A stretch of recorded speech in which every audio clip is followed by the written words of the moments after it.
وانفعنا بما علمتنا وعلمنا ما ينفعنا وزدنا علما وبارك لنا في علمنا وارزقنا الإخلاص في القول والعمل كاملا وعلما نافعا لا ينسى وتوفيقا دائما وصحة ويقينا معافيا آمين يا رب العالمين.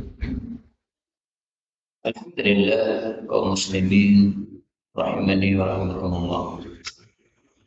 Sebelum kita lanjutkan pengajian Umdatul Ahkam, ada satu ayat yang ingin saya bacakan. Jazakumullah.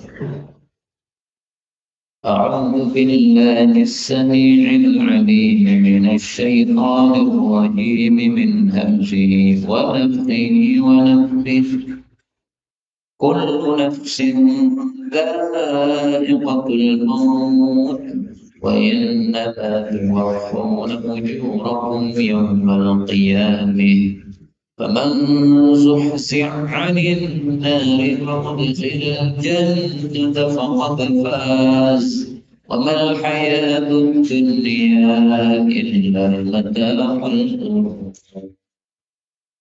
كل نفس ذائقة الموت ونبلوكم بالشر والخير فتنة وإلينا ترجعون كل نفس ذائقة الموت ثم إلينا ترجعون. الحمد لله رب العالمين. اللهم ارحمنا بالقرآن آمين. Kaum muslimin rahimani wa rahimakumullah. 3 ayat ini isinya sama. Allah mengatakan kullu nafsin, setiap nyawa, setiap yang bernyawa, dha'iqatul maut, pasti akan merasakan kematian. Tsumma kemudian ilaina turja'un, hanya kepada kami kalian dikembalikan. Ayat ini kullu nafsin dha'iqatul maut diulang sampai 3 kali oleh Allah Subhanahu wa taala. Pertama disebutkan pada surat Al-Imran ayat 185, kemudian surat Al-Anbiya ayat 35, kemudian surat Al-Ankabut ayat 57. Diulangnya masalah ini menunjukkan pentingnya hal ini. Allah menginformasikan kepada kita bahwa setiap kita yang bernyawa pasti akan mati. Sehingga maksudnya adalah kita disuruh untuk mempersiapkan sebelum datangnya kematian tersebut. Sekarang usia kita berapa? Berapa usia kita? Tetap disuruh untuk mempersiapkan kematian. Karena kita tidak ada yang tahu kapan kita dicabut nyawanya oleh Allah Subhanahu wa taala. Dan Bapak Ibu semuanya pasti sudah mendengar sabda Nabi yang mengatakan bahwasanya a'maru ummati as-sittun, a'maru ummati, usia-usia umatku ma baina as-sittin ila as-sab'in, antara 60 tahun sampai 70 tahun. Wa aqallu ma yajuzu dzalik, yang paling sedikit adalah yang lewat di atas 70 tahun, hadis riwayat Tirmidzi. Tapi meskipun demikian, ada juga di antara kita yang usianya tidak sampai 60. 40 tahun sudah wafat, banyak. Bahkan 20 tahun sudah wafat, banyak. Tapi ada juga yang usianya panjang, 95 tahun yang wafat, ada juga. Maka semua kita mari mempersiapkan diri sebelum mengalami kematian tersebut, yaitu dengan amal-amal yang baik. Karena kita mati hanya membawa amal, tidak membawa harta, tidak membawa keluarga sama sekali. Oh, muslimin rahimahullah. Kenapa mukaddimah ini saya sampaikan? Karena barusan beberapa hari yang lalu ada informasi meninggalnya salah satu dari guru kami, Syekh Yusuf Al-Qaradawi rahimahullah ta'ala. Seingat saya pernah mendengar suara beliau dalam satu ceramah satu kali. Waktu itu seingat saya adalah beliau diminta tausiah dalam kondisi beliau sudah berbaring di atas tempat tidur. Kemudian beliau dihubungi lewat telepon, maka beliau menyampaikan satu tausiah lewat telepon tersebut. Ini yang saya ingat bahwa saya pernah mendengar suara langsung Syekh Yusuf Qaradawi rahimahullah. Jadi saya melihat beliau, tapi hanya dalam satu pertemuan, itu pun lewat telepon saja. Ini yang saya ingat, Allah a'lam bishawab. Syekh Yusuf Qaradawi wafat pada usia 95 tahun. Karya-karya beliau sangat-sangat banyak. Karya beliau yang paling monumental adalah Fikih Zakat, 2 jilid tebal, dan ini merupakan karya disertasi beliau untuk meraih gelar doktor di Universitas Al-Azhar Mesir. Awalnya beliau tinggal di Mesir, kemudian penguasa Mesir tidak suka sama beliau, akhirnya beliau cabut pindah ke Qatar, sehingga tinggal di Qatar sampai dengan akhir hayat beliau. Itu yang saya ketahui biografinya. Sekitar 10 tahun terakhir sebelum beliau wafat, beliau sudah tidak lagi mengajar, sudah tidak lagi ceramah-ceramah. Mungkin pertama karena sudah tua renta, banyak sakit-sakitnya. Juga mungkin karena ada kasus peperangan antar Arab, di negara-negara Arab, antara rakyat dengan penguasanya, sampai banyak penguasa-penguasa yang digulingkan oleh rakyatnya. Nah, itu karena salah satu sebabnya karena fatwa-fatwa Syekh Yusuf Qaradawi yang membuat panas para masyarakat, akhirnya mereka pada melengsarkan presiden-presiden mereka. Wallahu a'lam bishawab. Anggaplah benar seperti itu, ya namanya manusia pasti ada kesalahan, tapi kita melihat yang baik-baiknya saja. Maka dari sini kita ambil pelajaran, ya, Syekh Yusuf Qaradawi, seorang ulama besar yang sudah meninggalkan karya-karya yang bermanfaat untuk umat Islam, dan beliau wafat pada usia 95 tahun. Mudah-mudahan Allah merahmati beliau, dan mudah-mudahan kita semuanya mati dalam keadaan husnul khatimah. Amin ya rabbal alamin. Ini sebagai mukadimah, dan kita sekarang lanjutkan pengajian kita Umdatul Al-Ahkam. Pada pertemuan yang lalu sudah kita bahas tentang hukuman hak dan hukuman ta'zir, maka sekarang kita lanjutkan kitab baru. Waqala al-muallif rahimahullah, Kitabul Aiman, kitab tentang sumpah-sumpah, wan nudhur dan nadar-nadar. Sumpah, misalnya seseorang mengatakan demi Allah, ini sumpah. Nadar yaitu seseorang mewajibkan kepada dirinya sendiri sesuatu yang asalnya tidak wajib, itu namanya nadar. Contohnya seseorang yang sakit, kemudian dia mengatakan, kalau Allah menyembuhkan saya, maka saya bernadar untuk melakukan sedekah 10 juta untuk masjid hidayah kelolaan ini misalnya. Ternyata beliau betul-betul sungguh. Maka wajib bagi dia untuk sedekah 10 juta. Apakah sedekah 10 juta ini asalnya wajib? Asalnya tidak wajib. Karena nazar adalah seseorang mewajibkan kepada dirinya sendiri sesuatu yang asalnya tidak wajib. Yang kita akan membahas dua masalah ini. Pertama tentang sumpah, yang kedua tentang nazar. Hadis 356, wa Abdurrahman bin Samurah radhiyallahu anhu qala Rasulullah sallallahu alaihi wasallam, ya Abdurrahman bin Samurah, wahai Abdurrahman bin Samurah, la tas'al, janganlah meminta al-imarah, kepemimpinan, jangan minta menjadi pemimpin. Fa innaka, karena sesungguhnya engkau, in mu'tidaha, jika engkau diberi kepemimpinan, diangkat sebagai pemimpin, an mas'alatin, dari sebab meminta, wukilta ilaiha, maka engkau akan dipasrahkan kepada kepemimpinan tadi. Maksudnya Allah tidak akan membantu kamu. Wa in u'tidaha, tetapi kalau kamu diberi kepemimpinan, an ghairi mas'alatin, tanpa meminta, u'inta alaiha, maka engkau akan dibantu, yaitu oleh Allah, terhadap kepemimpinan tadi. Kemudian beliau mengatakan, wa idza halafta, dan jika kamu bersumpah, ala yaminin, atas satu sumpah, fara'aita, engkau melihat ghairaha, selainnya, khairah minha, lebih baik darinya, fakafir, maka kafarahilah, maka lakukanlah kafarah an yaminika, untuk sumpahmu, waqti, dan lakukanlah alladzi huwa khair, yang dia itu lebih baik. Kaum muslimin rahimani wa rahimakumullah, hadis ini mengandung dua pembahasan. Pembahasan pertama tidak berkaitan dengan bab, yaitu masalah kepemimpinan. Rasulullah bersabda kepada Abdurrahman bin Samurah, tetapi hukumnya hadis ini berlaku untuk semua umat Islam, bahwa kita tidak boleh meminta menjadi pemimpin.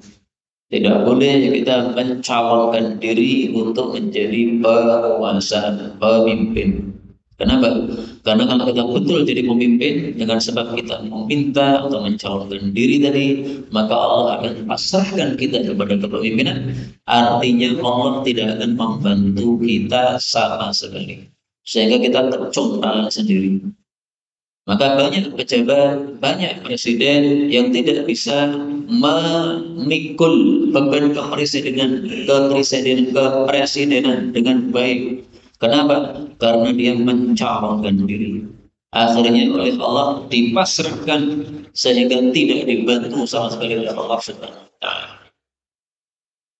Sebaliknya, kalau kita diangkat jadi pemimpin, jadi presiden, tapi tanpa kita meminta.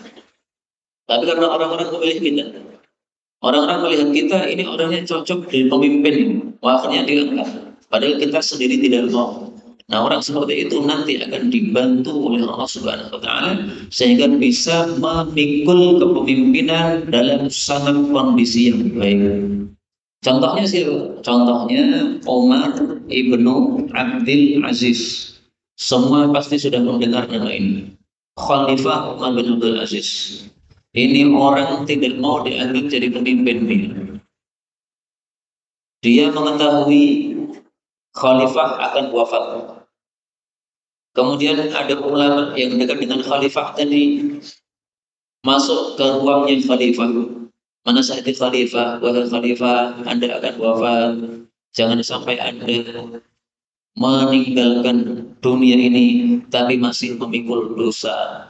Maksudnya jangan sampai mengangkat pemimpin setelah pemimpin yang tidak pantas untuk diangkat jadi pemimpin.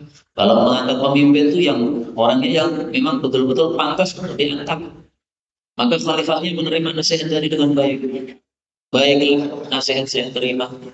Siapa yang harus saya angkat sebagai khalifah setelah saya? Maka beliau mengatakan, angkatlah Umar bin Abdul Aziz. Jadi Umar bin Abdul Aziz diangkat jadi khalifah sama sekali bukan dari keinginan dia. Bahkan dia tidak mau. Bahkan ketika Umar bin Abdul Aziz melihat ulama ini masuk ke ruangnya khalifah yang akan mati tadi, Umar bin Abdul Aziz sudah punya firasat. Ini saya khawatir ulama ini nanti akan menyebut nama saya. Nah, maka Umar bin Abdul Aziz pesan kepada ulama tadi, wahai ulama, jangan sekali-kali nyebut nama saya di hadapan khalifah. Maksudnya jangan sampai saya diangkat jadi khalifah selanjutnya. Maka ulama ini mengatakan kepada Umar bin Abdul Aziz, kamu ngomong begitu, padahal pantune gue pengen jadi khalifah.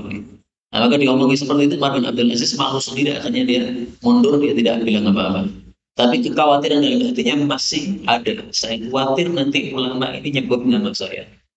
Dan ternyata memang betul. Ulama ini tahu bahwa tidak ada yang pantas menjadi khalifah setelah meninggalnya khalifah sebelumnya selain Umar bin Abdul Aziz. Akhirnya dia diangkat sebagai khalifah.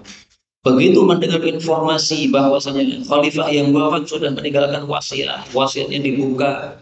Ternyata dia mengatakan setelah saya mati yang saya angkat jadi khalifah adalah Umar bin Abdul Aziz. Langsung lepas Umar bin Abdul Aziz, gak bisa jalan. Kaget bukan main. Kenapa saya jadi khalifah? Nah, ini orang baik seperti ini. Maka karena dia tidak pernah mencalonkan diri jadi khalifah, justru dibantu oleh Allah Subhanahu wa taala. Akhirnya beliau terkenal sebagai khamis, orang yang kelima dari al-khulafa, dari khulafa ar-rasyidin. Khulafa ar-rasyidin kan berapa ya? Abu Bakar, Umar, Utsman, Ali. Nah, ada yang kelima yaitu Umar bin Abdul Aziz. Kenapa beliau dianggap sebagai orang yang kelima dari khalifah yang empat? Karena sejarah beliau, sirah beliau mirip dengan sirahnya empat khalifah ini. Yaitu orang yang sangat adil, orang yang sangat alim, orang yang sangat memperhatikan hukum-hukum Allah, orang yang sangat memperhatikan hak rakyat. Akhirnya dijuluki sebagai khamisul khulafa, khulafa yang kelima. Maka terus terang, Apa yang terjadi di Indonesia ini? Para pejabat yang dianggap menjadi pejabat itu rata-ratanya bukan pejabat yang baik. Kenapa? Karena dia mencalonkan diri, rela untuk mengeluarkan duit yang banyak dalam rangka mencalonkan diri tadi. Kalau sudah habis duit yang banyak, akhirnya terpilih, nah dia tinggal mengeruk kembali kekayaan yang sudah dia lepas tadi supaya kembali lebih banyak. Kalau dulu dia keluarkan 1 miliar ketika mencalonkan diri, maka harus kembali lebih daripada 1 miliar. Diambil 5 miliar atau 1 triliun, mengumpulkan dan mengeruk kekayaan. Ini tanda orang atau pemimpin yang jelek adalah seperti ini. Kemudian pembahasan kedua dari hadis ini yang berkaitan dengan bab, yaitu Rasulullah SAW bersabda, kalau kamu sudah terlanjur bersumpah, ternyata isi sumpahmu itu tidak baik. Kamu melihat ada yang lebih baik, maka caranya gimana? Dua. Satu, kafarailah sumpahnya. Yang kedua, lakukanlah yang terbaik dari. Tinggalkanlah sumpahnya, kemudian melakukan kafarah sumpah, kemudian melakukan yang terbaik dari. Contoh misalnya, salah satu guru kami, namanya Syekh Abdullah At-Talidi, seorang ulama ahli hadis dari Maroko. Beliau menceritakan bahwa dulu ketika mudanya beliau pernah bersumpah untuk tidak menikah seumur hidup. Kenapa? Karena menikah bisa menyebabkan orang sibuk dari beribadah kepada Allah Subhanahu wa taala. Ini pemikiran beliau pada waktu itu. Setelah itu beliau mempelajari hadis-hadis Nabi SAW, maka beliau baru tahu bahwasanya ternyata pemikiran itu tidak benar. Akhirnya beliau menghapus sumpahnya. Sumpah untuk tidak menikah saya hapus. Dan beliau akhirnya menikah. Itu yang dimaksud, datangilah yang lebih baik, yaitu menikah. Lebih baik daripada tidak menikah. Tapi karena sudah terlanjur bersumpah, maka sumpah itu kalau dilanggar, maka hendaklah kita membayar kafarah. Kafarah itu apa? Penghapus dosa melanggar sumpah. Jadi hukum asalnya sumpah harus dilakukan. Tapi ternyata isi sumpahnya tidak baik. Nah, maka sumpahnya dilanggar saja. Karena lebih baik kita mengikuti yang terbaik. Sumpahnya dilanggar, tinggal membayar kafarah. Nah, kafarahnya sumpah itu apa? Sudah disebutkan dalam Al-Quran. Fakafaratuhu. Surat Al-Maidah ayat 89. Fakafaratuhu. Kafarahnya melanggar sumpah. It'amu asyarati masakin, memberi makan 10 orang miskin. Min awsati ma tut'imun, dari makanan yang sedang-sedang yang kalian makan, yang kalian berikan makan kepada keluarga kalian. Au kismatuhum, atau memberi baju, pakaian kepada mereka. Au tahrir raqabah, atau memerdekakan budak. Jadi suruh pilih salah satu dari tiga. Tapi salah satu dari tiga ini satunya sudah tidak ada, yaitu memerdekakan budak. Berarti harus pilih salah satu dari dua. Memberi makan 10 orang miskin atau memberi pakaian 10 orang miskin. Memberi makan, kalau satu orang miskinnya dikasih nasi bungkus harga 10.000, berarti cukup duit 100.000 selesai. Kalau dikasih baju mungkin seperti gamis yang saya pakai ini mungkin 70 ribuan, berarti 70 kali 10, 700.000, lebih mahal. Kalau tidak bisa dua-duanya, merdekakan budak agak ada. Memberi makan orang miskin tidak punya duit, apalagi kasih baju orang miskin, lebih nggak punya duit lagi. Nah, Allah mengatakan, "Faman lam yajid," siapa yang tidak mendapatinya, fasiyam thalathati ayyamin, maka boleh dibayar dengan puasa 3 hari. Dzalika kafaratu aymanikum, itulah kafarah sumpah kalian. Idza halaftum, kalau kalian sumpah kemudian kalian melanggarnya. Nah, ini penjelasannya pada surat Al-Maidah ayat 89. Kaum muslimin rahimani wa rahimakumullah. Apakah harus bayar kafarah dulu, kemudian melanggar sumpahnya? Ataukah melanggar sumpahnya dulu, baru membayar kafarah? Bebas. Boleh membayar kafarah dulu, baru melanggar sumpahnya. Boleh melanggar sumpahnya dulu, baru membayar kafarah. Contohnya guru kami tadi, Syekh Khalidi, terlanjur bersumpah tidak menikah.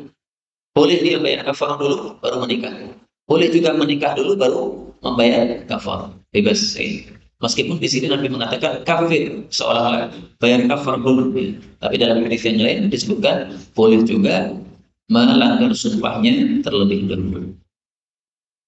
Kemudian 357. Wa an Abi Musa radhiyallahu anhu qala Rasulullah sallallahu alaihi wasallam, inni sesungguhnya aku, wallahi demi Allah, insya Allah jika Allah berkehendak, la ahlifu tidaklah aku bersumpah, ala yaminin atas satu sumpah, fa'ara lalu saya melihat, ghairaha selainnya, khairan minha lebih baik darinya, illa kecuali ada itu aku datangi, alladhi huwa khair yang dia itu lebih baik, wa tahallaltuha kemudian saya menghalalkannya, maksudnya melakukan kafarah terhadap sumpah yang dilanggar tersebut. Jadi Nabi mengajarkan kepada kita, kalau terlanjur bersumpah ternyata isi sumpahnya bukanlah satu kebaikan, ada yang lebih baik daripada apa yang kita sumpahkan, maka sebaiknya jangan berlanjut-lanjut dalam sumpah tadi. Udah sumpahnya dihapus saja sudah. Jangan ngotot, jangan nengkel, jangan ngeyel. Kenapa? Engkau berada dalam ketidakbaikan, kok ngeyel. Seperti Syekh Khalid tadi, sudah terlanjur bersumpah, demi Allah, saya tidak akan nikah. Oh, itu jelek kok kamu sumpahin. Itu beliau sumpah begitu, kenapa? Karena dulu belum paham agama. Setelah membaca hadis-hadis Nabi, ternyata Nabi mengatakan nikah adalah sunnah. Barang siapa yang berpaling dari sunnahku bukan termasuk golongan. Maka beliau akhirnya memperbaiki diri. Nah, ini sudah bagus seperti ini memperbaiki diri. Jangan berlanjut-lanjut. Marah sama istri misalnya, kemudian bersumpah, demi Allah, saya nggak akan bicara sama kamu lagi. Nah, sama istrinya kok nggak mau bicara, ya terus piye? Apa dia anggap kayak tebok di rumah? Ini tidak baik seperti ini. Ya sudah, bayar saja kafal sumpahnya. Kemarin saya ngomong demi Allah tidak mau bicara sama kamu. Kemarin saya minta, sekarang saya sudah longgar hati saya tidak melanjutkan. Sekarang kita ngobrol, masuk kamar ngobrol, gojek, ya, boleh, nggak ada masalah. Yang penting apa? Bayar kafarahnya tadi. 358.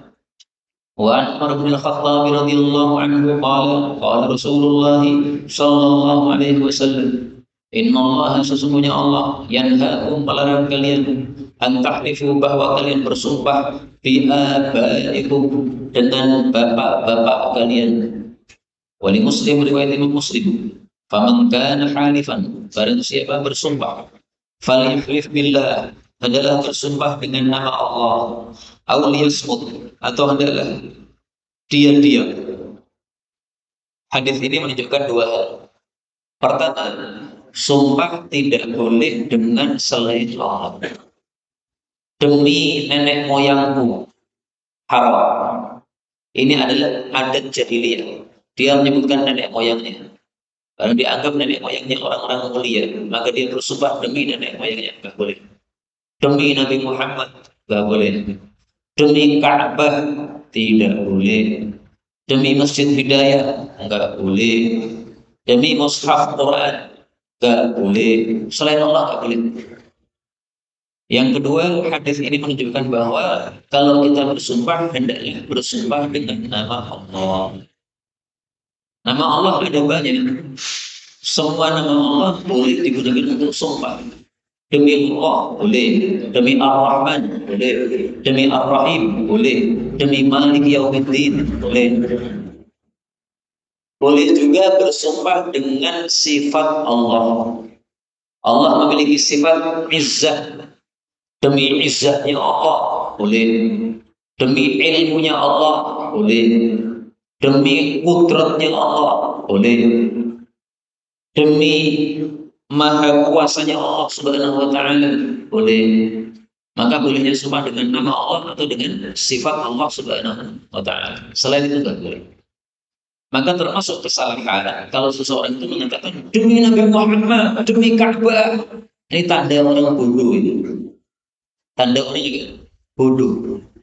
Karena pernah saya mendengar seseorang pakai sorban dan dia penceramah, masuk televisi atau masuk mana lah. Tapi ketika dia disuruh ceramah, dia mengatakan demi Nabi Muhammad, demi Ka'bah. Nah waktu itu saya baru sadar, oh Mbak ini bodoh sih ceramah ini. Meskipun dia penceramah orator, orasi bagus, tapi ilmunya kelihatan cepet ketika dia sedang ceramah. Makanya hati-hati, ceramah itu untuk para ulama bisa menunjukkan keilmuan seseorang. Kalau kita ngomongnya salah, nah, orang-orang bisa nilai, oh ilmunya segini. Lah ngomongnya bagus, tingkat tinggi, nah, orang-orang bisa nilai, oh ilmunya sekian. Nah, maka orang yang belum paham banyak terhadap agama, jangan ceramah. Kalau mau ceramah sesuatu yang dia sudah paham saja, boleh.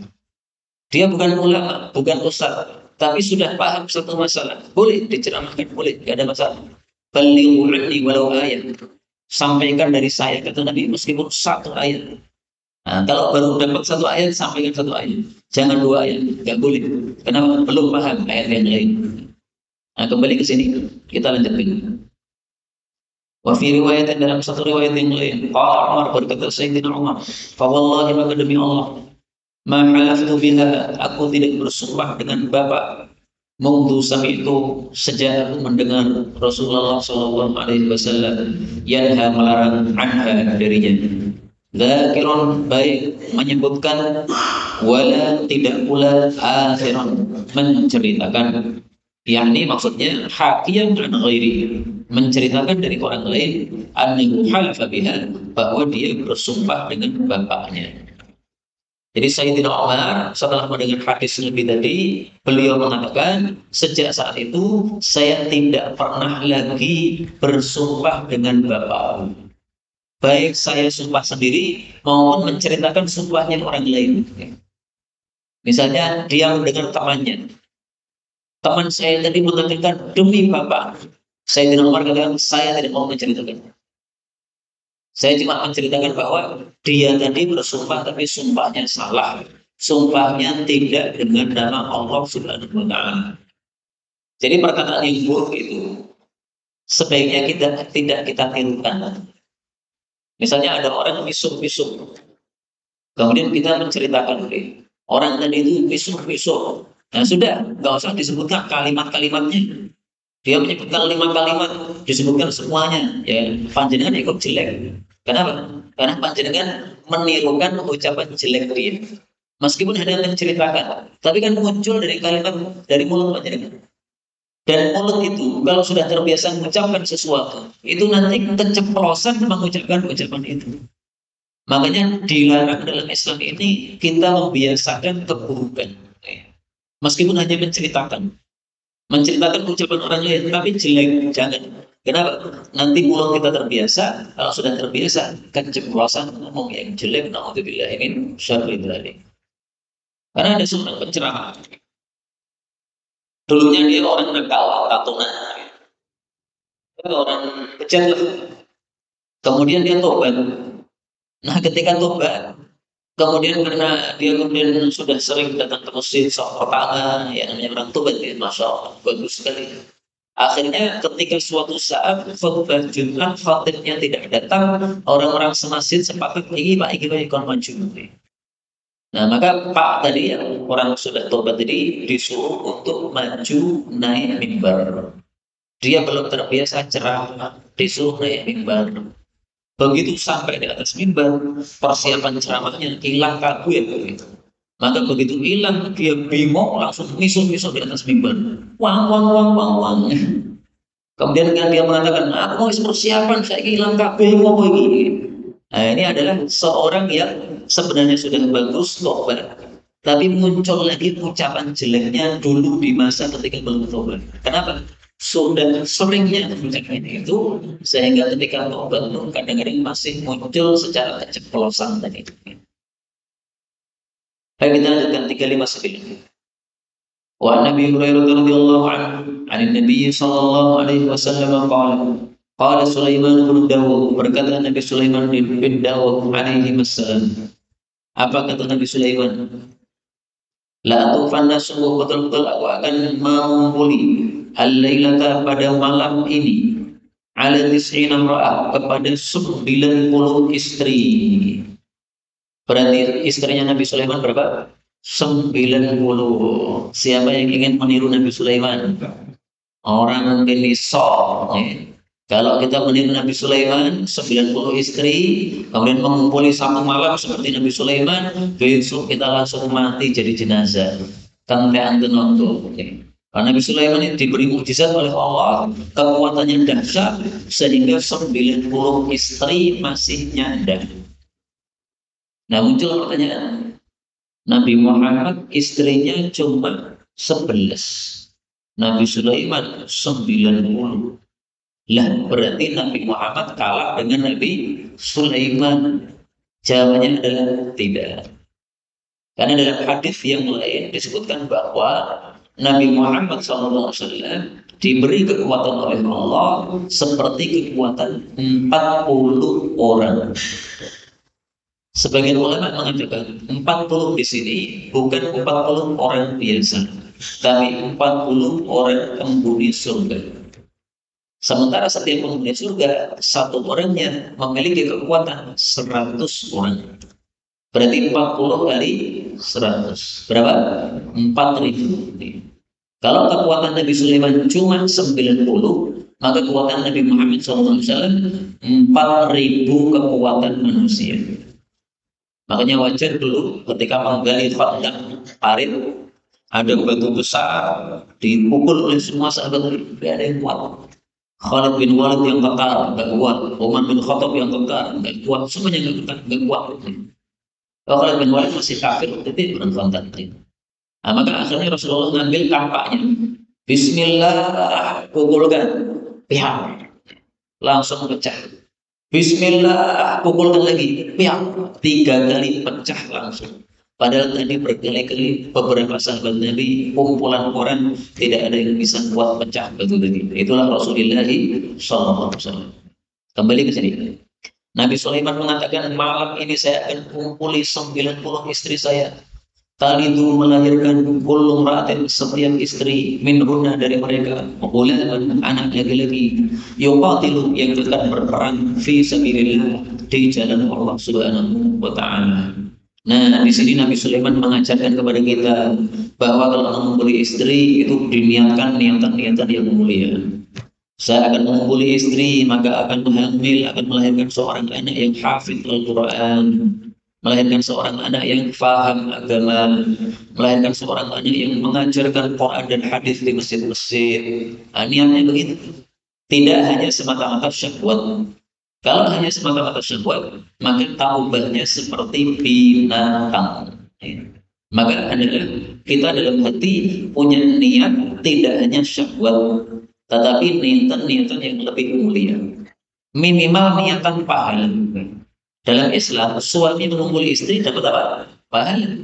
Nah, maka ketika mengumpuli istri, niatannya tidak semata-mata apa? Mendapatkan syahwatnya, tapi mendapatkan pahala. Sehingga ngejak istri gampang, pengen pahala orang. Nah, pengen pahala, ayo pengen pahala. Salat tahajud maksudnya. Faqila lahu, maka dikatakan kepadanya, qul katakanlah, wahai Nabi Sulaiman, insya Allah. Jadi ada sahabat Nabi Sulaiman, dalam sebagian riwayat dikatakan dia adalah malaikat maut. Malaikat maut itu temannya Nabi Sulaiman. Dia mengatakan, katakanlah wahai Nabi Sulaiman, insya Allah. Falam yakul, lalu Nabi Sulaiman tidak mengucapkan insya Allah, maksudnya lupa. Fatafa bihinna, lalu beliau mengumpuli semua istri tadi. Falam talid, maka tidaklah melahirkan minhunna dari mereka imra'atun wahidah, kecuali satu istri saja. Yang dilahirkan adalah nisfa insanin, separuh manusia, maksudnya bayinya cacat. Jadi 90 istri dikumpuli dalam satu malam, yang hamil cuma satu. Satu pun yang melahirkan bayinya cacat. Gara-gara apa? Lupa tidak mengucapkan insya Allah. Jadi ucapan insya Allah itu sangat penting supaya kita dibantu oleh Allah. Jadi paham ya? Maka kalau kita mengucapkan sesuatu yang akan kita lakukan besok, tambahkan insya Allah. Pak, besok datang pengajian, insya Allah akan dibantu oleh Allah. Tapi kalau menyatakan pasti datang, akhirnya Allah kirimkan sakit malam harinya. Kau sombong pasti ya. Kau loro. Akhirnya nggak bisa datang karena memastikan sesuatu yang tidak pasti. Nggak boleh memastikan sesuatu yang tidak pasti. Maka ucapkan insya Allah. Apa sih fadilah insya Allah? Mari kita lanjutkan hadisnya. Faqala Rasulullah sallallahu alaihi wasallam. Rasulullah bersabda, "Lau qala insya Allah." Kalau Nabi Sulaiman mengucapkan insya Allah, lam yahnas, maka dia tidak akan merusak sumpahnya. Wa kana tarakan, wa kana dzalika, dan adalah hal itu tarakan, mendapatkan lihajatihi, terhadap hajat beliau. Jadi fadilah mengucapkan insya Allah adalah menyebabkan Allah membantu kita mendapatkan hajat kita. Pengen punya 90 anak semuanya mujahid fisabilillah. Kalau mengucapkan insya Allah dikasih oleh Allah 90 anak semuanya mujahid fisabilillah. Maka kalau pengen istri 4, mengucapkan apa? Insya Allah istri 4. Siapa yang siap insya Allah? Nggak ada yang siap nih. Orang wanita kayak ya nggak harus istri 4, satu nggak apa-apa. Kemudian dari kalimat ini yang berkaitan dengan apa? Kalau dia mengucapkan insya Allah, maka dia tidak merusak sumpahnya. Jadi, kalau seseorang bersumpah, tapi ditutup dengan insya Allah, nanti kalau dia tidak melakukan, maka itu tidak dianggap melanggar. Misalnya gini, demi Allah, akhir bulan saya akan melunasi hutang kamu. Saya tahu kamu punya hutang 1 juta. Demi Allah, akhir bulan saya akan melunasi hutang kamu. Insya Allah. Nah, kalau sudah mengucapkan insya Allah, ternyata akhir bulan dia tidak bisa melunasi hutangnya temannya tadi.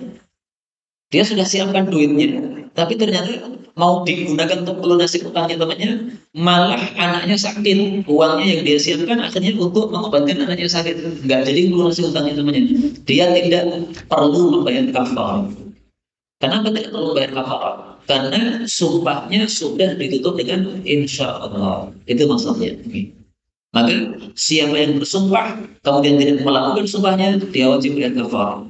Kecuali kalau sumpahnya ditutup dengan apa? Insya Allah, maka tidak wajib untuk membayar kafarah. Kaum muslimin rahimani wa rahimakumullah. Dalam hadis yang lain disebutkan bahwa Ya'juj Ma'juj setiap harinya melubangi benteng yang dibuat oleh Dzulqarnain. Di mana Ya'juj Ma'juj itu dibui oleh Dzulqarnain dalam benteng ini. Setiap mereka melubangi, maka akhirnya mereka lelah.